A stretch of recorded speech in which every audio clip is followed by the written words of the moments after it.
Oscar award 2023 में SS Rajamouli की film RR के गाने नाटू नाटू ने इतिहास रच दिया। इस गाने को बेस्ट ओरिजिनल सॉन्ग की कैटेगरी में ऑस्कर पुरस्कार मिला। बता दें कि आरआर फिल्म रामचरण और जूनियर एनटीआर पर फिल्माया गया है।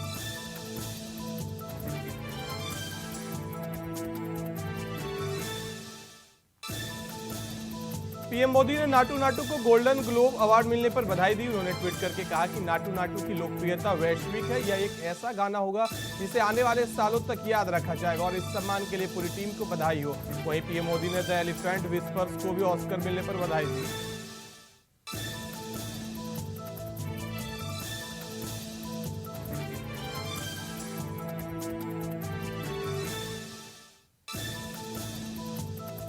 संसद के बजट सत्र का दूसरा चरण सोमवार से शुरू हो गया। सत्र के दूसरे भाग के लिए संसदीय रणनीति पर चर्चा करने के लिए पीएम मोदी ने अपने शीर्ष मंत्रियों के साथ बैठक की। कैबिनेट मंत्रियों की बैठक में केंद्रीय गृह मंत्री अमित शाह, वित्त मंत्री निर्मला सीतारमण सहित कई नेता शामिल हुए।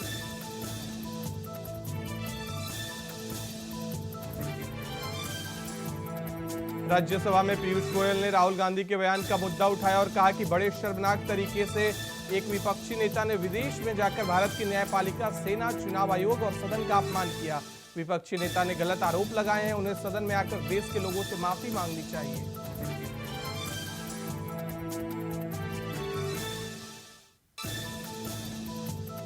केंद्रीय मंत्री गिरिराज सिंह ने राहुल गांधी पर विदेश जाकर भारत का अपमान करने का आरोप लगाते हुए उनके खिलाफ देशद्रोह का मुकदमा दर्ज करने की मांग की है। इसके साथ ही उन्होंने अध्यक्ष ओम बिरला से भी भारतीय लोकतंत्र और भारतीय संसद का अपमान करने के लिए राहुल गांधी के खिलाफ कार्रवाई की मांग की।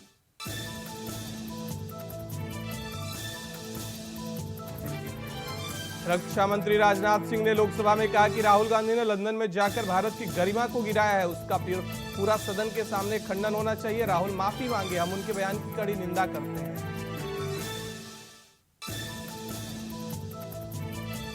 कांग्रेस अध्यक्ष मल्लिकार्जुन खड़गे ने पीयूष गोयल के बयान को लेकर पलटवार किया और कहा कि हमें किसी कॉलेज में डेमोक्रेसी की बात कहने पर देशद्रोही कहा जाता है। खड़गे ने कहा कि अगर पीएम खुद विदेश में जाकर ऐसी बातें कहे तो सही और राहुल गांधी कहे तो गलत हो जाता है। ये तो उल्टा चोर कोतवाल को डांटने वाली बात होगी। लोकसभा चुनाव में यूपी में बीजेपी के खिलाफ समाजवादी पार्टी और जेडीयू ने एक साथ चुनाव लड़ने का फैसला किया है। इसका ऐलान रविवार को लखनऊ में हो गया। दरअसल रविवार को लखनऊ में ललन सिंह ने कहा कि आगामी लोकसभा चुनाव में अगर पार्टी उत्तर प्रदेश में गठबंधन करती है तो वह समाजवादी पार्टी के साथ होगा।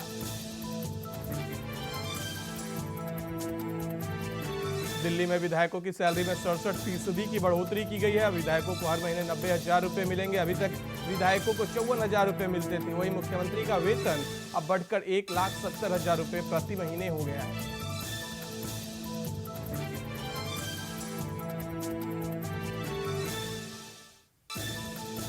दिल्ली के वसंत कुंज इलाके में आवारा कुत्तों के हमले में संदिग्ध मामले में 2 नाबालिग भाइयों की मौत हो गई। दिल्ली पुलिस ने रविवार को इस घटना की जानकारी दी। पुलिस ने बताया कि ये दोनों भाई सिंधी बस्ती में एक झुग्गी वाले इलाके में अपने माता पिता के साथ रहते थे।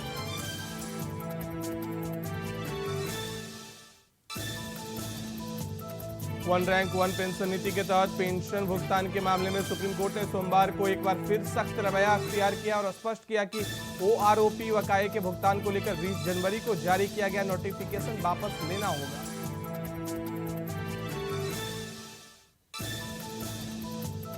उत्तर प्रदेश के गोरखनाथ मंदिर में जनता दर्शन में आए लोगों को मुख्यमंत्री योगी आदित्यनाथ ने आश्वस्त किया कि बिल्कुल मत घबराइए, आपके साथ मैं हूं ना।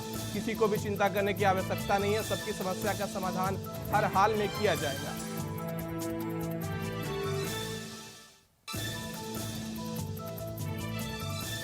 कोलकाता हाई कोर्ट के आदेश पर बंगाल सरकार ने तृणमूल कांग्रेस के कई नेताओं और उनके रिश्तेदारों को सरकारी स्कूलों में नौकरी से बर्खास्त कर दिया। कोर्ट के इस आदेश में अवैध तरीके से भर्ती और रोजगार के लिए रिश्वत लेने की सेवा को खत्म करने के आदेश थे।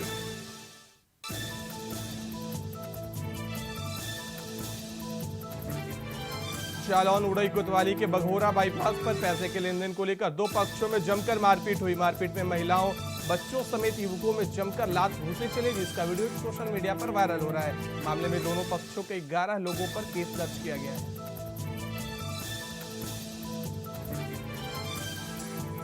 कन्नौज के विशुनगढ़ थाना क्षेत्र में पति पत्नी के बीच हुए विवाद के बाद सूचना पर पहुंची पुलिस टीम के साथ फौजी और उसके साथियों ने जमकर मारपीट की, जिसमें थाना अध्यक्ष समेत सब सिपाही गंभीर रूप से घायल हो गए। मामले में 5 नामजद समेत 10 अज्ञात पर मामला दर्ज किया गया है।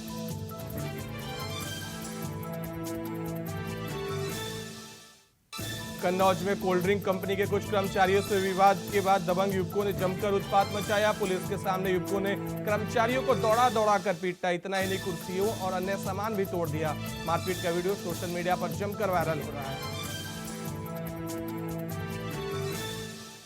संभल से सपा सांसद डॉक्टर शफीकुर रहमान वर्क ने मौलाना तौकी रजा के हिंदू राष्ट्र की मांग वाले बयान को समर्थन किया है। डॉक्टर वर्क ने कहा कि वह मौलाना तकी रजा के बयान से सहमत है, क्योंकि देश में दूसरे मजहब के लोग भी हैं और वह भी अपने मसले उठाएंगे। देवरिया जिले में बढ़ते अपराध को रोकने के लिए पुलिस ने जागरूकता अभियान की शुरुआत की है। अलग अलग इलाकों में पुलिसकर्मी जाकर लोगों को अपराधों को रोकने से नुस्खे बताकर क्राइम कंट्रोल की कोशिश कर रहे हैं।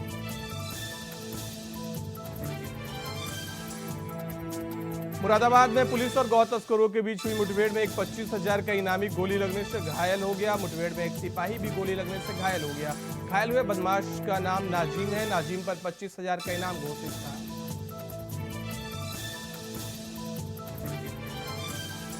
यूपी के मुरादाबाद में यात्रियों से भरी रोडवेज बस के पलटने से 1 दर्जन से ज्यादा यात्री घायल हो गए। घायलों को अस्पताल में भर्ती कराया गया है। वहीं हादसे की वजह बस चालक की लापरवाही बताई जा रही है।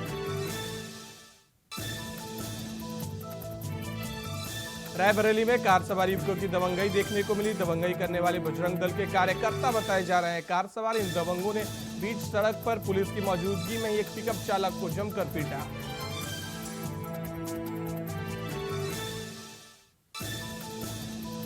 भड़ारी सैन विधानसभा भवन में सत्र के दौरान रसोई की जिम्मेदारी महिला स्वयं सहायता समूह को देने की तैयारी की गई है। इसकी शुरुआत इसी बजट सत्र से की गई है। बता दें कि गैरसैंण में सरकार साल में एक बार सत्र आयोजित करती है।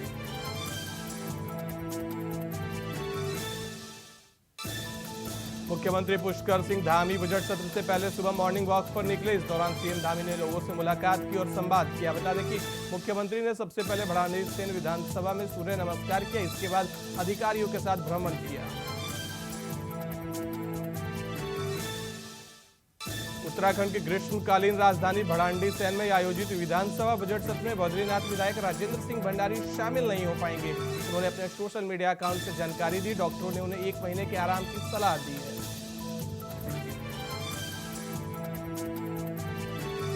उत्तराखंड सरकार बजट को लेकर पूरी तरह से मुस्तैद दिखाई दे रही है। मुख्यमंत्री पुष्कर सिंह धामी ने बताया कि इस बार बजट में नवाचार और उद्यमियों को बढ़ावा देने के लिए सरकार बजट में तमाम चीजें लेकर आ रही है, जिससे राज्य में स्वरोजगार के अवसर भी मिलेंगे और उद्योगों को विकास भी होगा।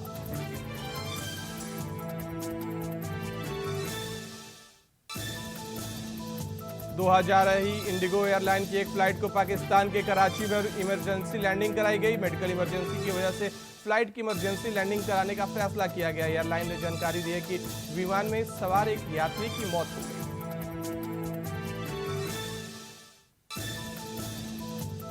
पाकिस्तान के चुनाव आयोग ने 37 संसदीय सीटों के लिए इलेक्शन स्थगित कर दिए हैं। देश के अलग अलग हाई कोर्ट के आदेशों के बाद ये चुनाव स्थगित हुए हैं। जिन संसदीय सीटों पर चुनाव होने थे वे पीटीआई के सांसदों के इस्तीफे के बाद खाली हुई है।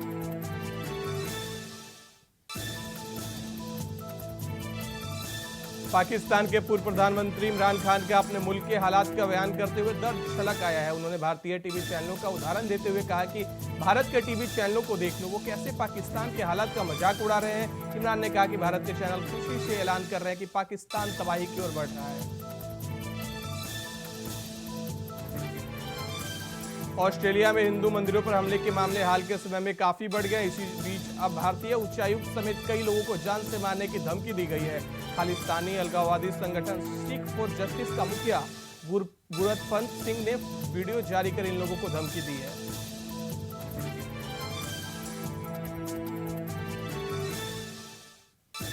स्पेन में रूस के समर्थन में आवाज तेज होती जा रही है। शनिवार को नाटो विरोधी आंदोलन के हजारों कार्यकर्ता स्पेन के उत्तरी शहर बिलबाओ की सड़क पर उतरे और रूस के समर्थन में आवाज बुलंद की और कहा कि रूस 2014 से शांति के लिए प्रयास कर रहा है।